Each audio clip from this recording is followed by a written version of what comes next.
If we have the Senate and the House, we can just tie him up in impeachment proceedings for the last 2 years and keep him on a chain.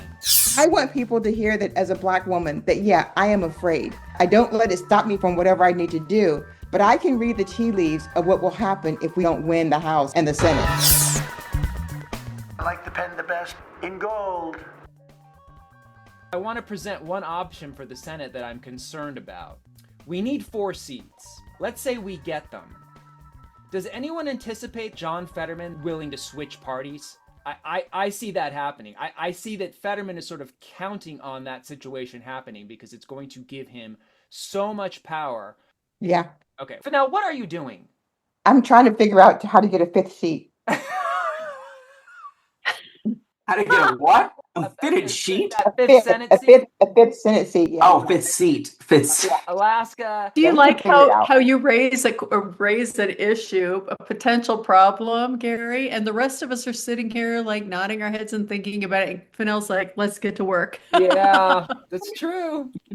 So we got Alaska, Georgia, Iowa, Georgia. And then there's Maine. I think that there's more. But we're not going to pick up a seat in Georgia. We already have the seat. We got to keep it, yeah. So we just got to keep that seat. So that's right. What's the other one? Potentially. Texas. We're looking at Texas, Georgia, Iowa. I profiled James Tallarico in 2016, right?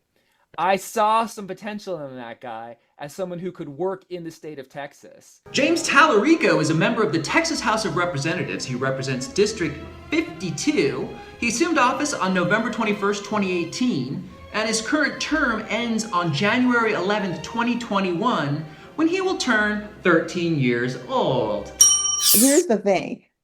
I want people to hear that as a Black woman, that yeah, I am afraid. I don't let it stop me from doing whatever I need to do, but I can read the tea leaves of what will happen if we don't take charge of this election, if we don't win the House and the Senate. So I can't afford to do nothing. People need to hear what you have to say. People will listen to people who they relate with. Mary, you talk about white women all the time and what they do. There are things that they need to hear, and they can hear them from Mary. They can hear them from, whoever it is that sort of has that thing that makes them connect. Martin Luther King said that we cannot make people love us.